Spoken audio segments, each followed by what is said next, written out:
Good afternoon mga ka-study buddy. Sa video ito, pag-aaralan natin ang knapsack. So, ang knapsack ay under ng dynamic programming. So, ano nga ba ang knapsack? Okay, so knapsack model is classically deals with determining the most valuable items a combat soldier carries in a backpack. So, nag-start ng knapsack model way back World War II. Whereas, ito rin yung start ng operations research. Okay? So, yung mga soldier before, so dinadala nila yung mga kailangan nilang item or gamit na kakailanganin para sila ay manalo sa laban. Okay? The problem represents a general resource allocation model in which limited resources are used by a number of economic activities. So, kung ilan lang yung capacity nung resources na yon, so pagkakasyahin yun, no? Based doon sa valuable item na kailangan para ma-maximize yung limited resources na yon. Nowadays, so ina-apply na to sa mga business, so mga logistics. Okay, kung ilan ba yung ilalagay na mga item doon sa cargo going to the client at a maximum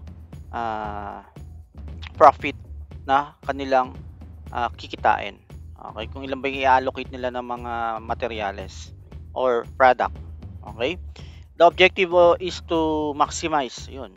So, maximization. Okay, so the knapsack problem is also known as fly-away kit. Okay, ito yung ibang term sa knapsack. Fly-away kit. Okay, and cargo loading problem. Okay, so it appears the three names were coined to ensure equal representation of three branches of the armed forces. So in-apply ito una sa Army, Air Force, and Navy. Okay? So, for example, ito yung bag nung soldier. So, ito yung mga ilalagay ng mga valuable items. So, yung mga baril, bala, at the same time, yung medicine kit, and food. Okay, so, itong mga item na to, okay, ilalagay siya dito sa bag na to, which is, example, ang capacity ng bag na ito is 10 cubic feet.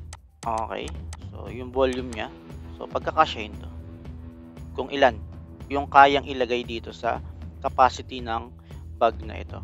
Okay, so the backward recursive ang ginagamit, or backward recursion, same with the shortest route, which is sa dynamic programming. Ang approach na ginagamit dito or yung type ng recursion is always backward. So, is developed for the general problem of allocating the items to a knapsack with weight. So, yung capacity ng container. So, let M sub I be the number of units of item I in the knapsack, and define the revenue or yung profit and weight or small w sub I as the unit revenue and weight of item. The general problem can be represented as, dahil nga maximization siya, so yung reward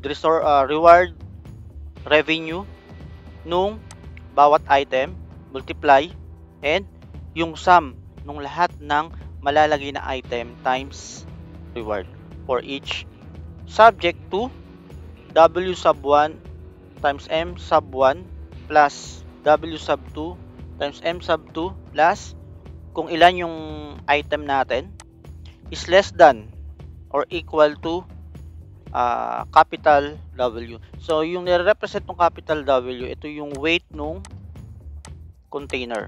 Okay, so ayan, yung weight nya.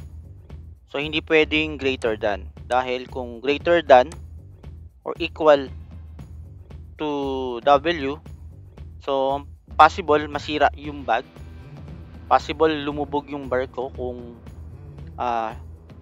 ship yung gagamitin. Possible mag-crash yung eroplano kung airplane yung gagamitin. Okay?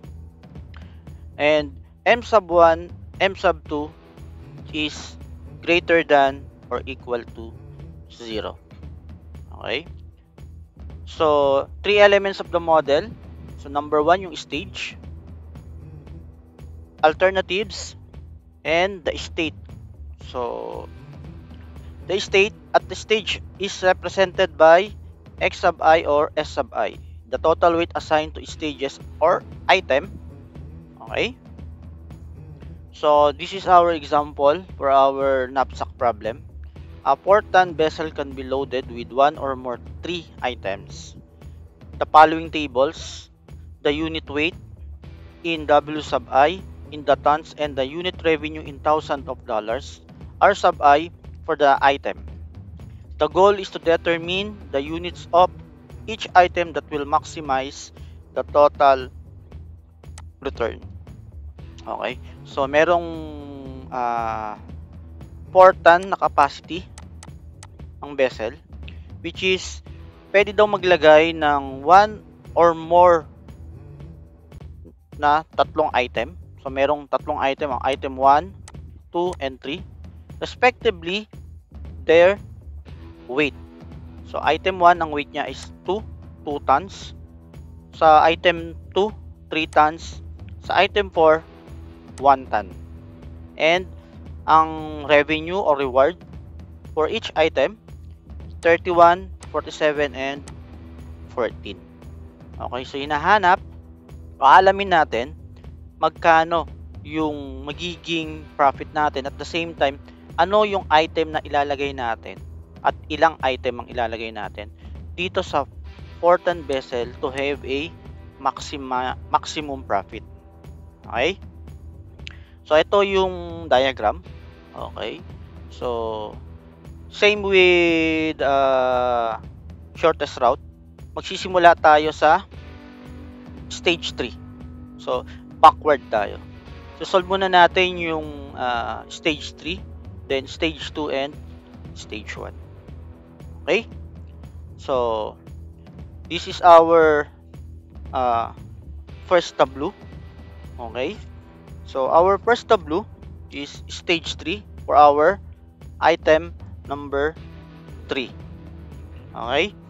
So, if we will analyze the table, so ito yung nandito yung 3 element, no? So, yung stage, yung number of item, and ito yung X sub 3.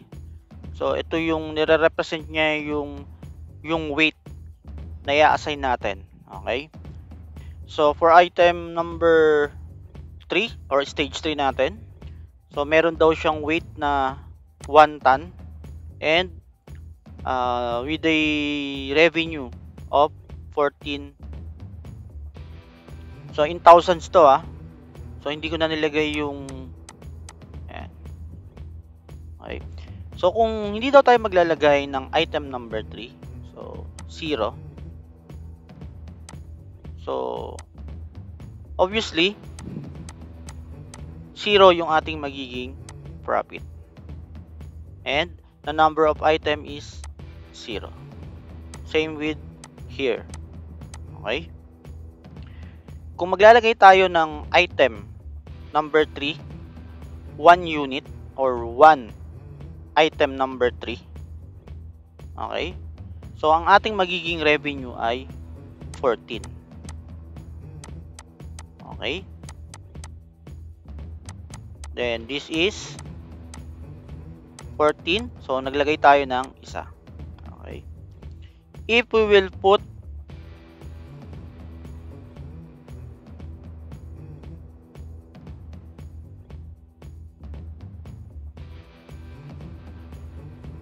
okay? So, this is 28. And this is 2. If we will put 3 item ng item 3, so we will have a $42 or 42,000. So we have 42 and 3. So this is 42. Then kung maglalagay tayo ng apat na item number 3, we will have 56. Okay?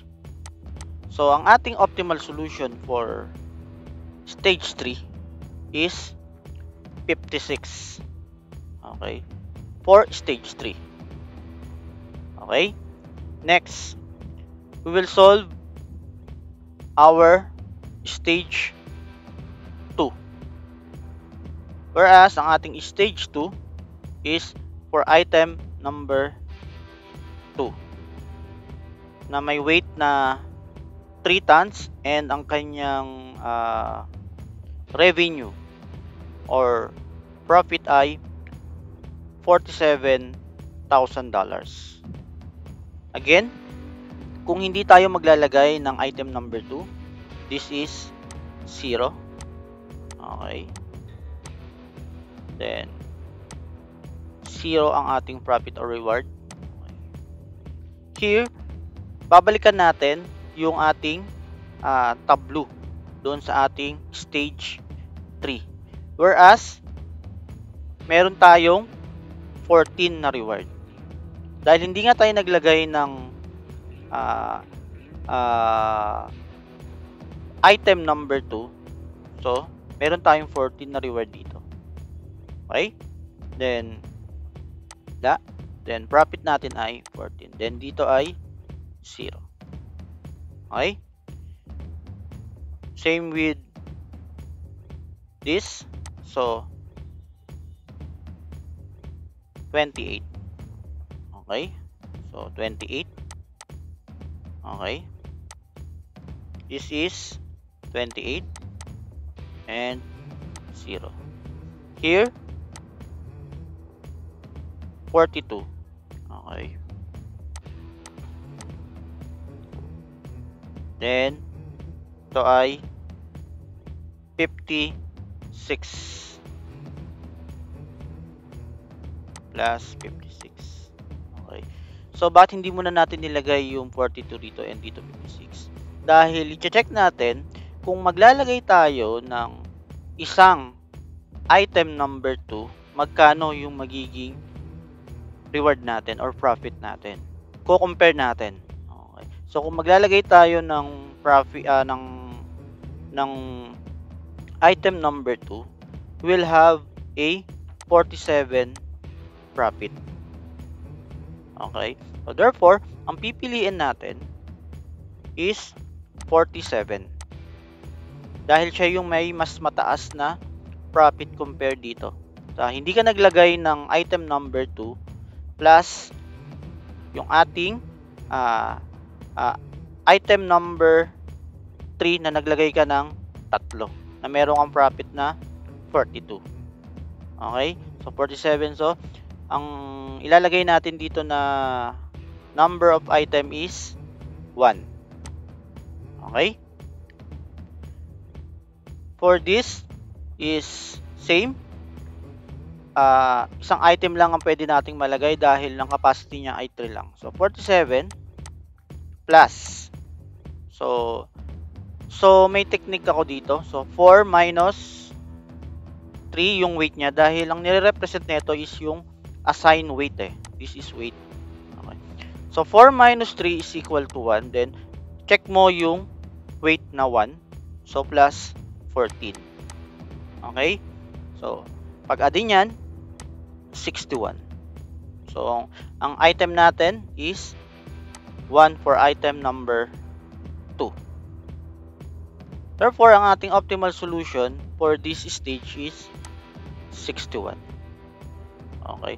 So, for stage 3, ang optimal solution is 56 na meron kang ilalagay na 4 na item number 3. Pero sa stage number 2 natin, so maglalagay tayo ng isang item number 2 plus isang item number 3 with a profit of $61,000. Okay? Next, for our stage 1, okay, kung saan ang ating stage 1 merong profit na 31 and ang kanyang corresponding weight is 2 tons. So kung hindi tayo maglalagay ng item number 1, so 0, obviously, ang ating reward ay 0. Okay? So, 0 plus 14 is 14 ang ating reward. Okay? So, 0 plus 28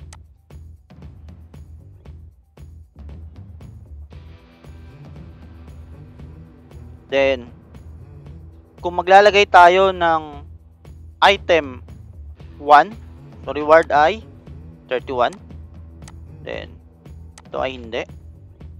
So mas mataas, obviously, $31,000.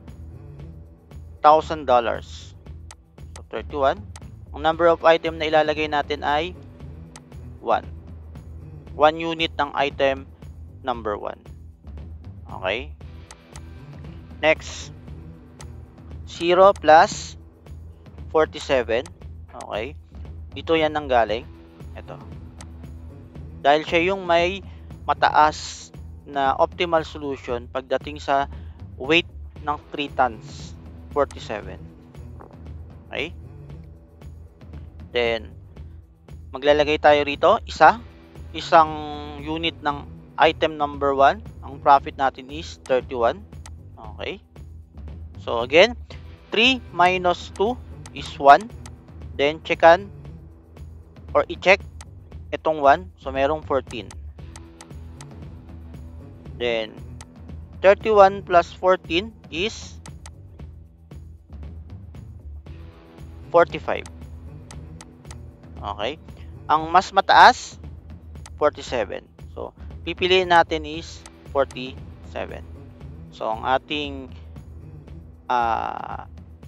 item number 1 is 1 or 0. Dahil ito yung mas mataas na optimal solution. Dahil dito hindi naman tayo naglagay. Okay?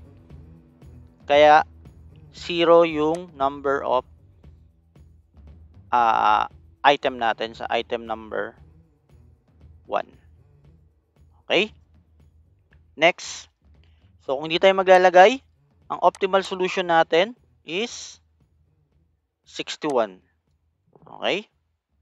So, 0 plus 61 is 61. Then, kung maglalagay tayo ng isang unit ng item number 1, 31. Plus, okay, 4 minus 2 is 2. Then, check. So, meron tayong 28. Okay? So, 31 plus 28 is 59. Okay? Kung maglalagay tayo ng dalawang unit ng item number 1, we'll have $62,000. So, ang pipiliin natin na optimal solution ay 62. Kung saan, dalawang item or dalawang unit ng item number 1 ang ilalagay natin. Therefore, to have a maximum profit, we will have a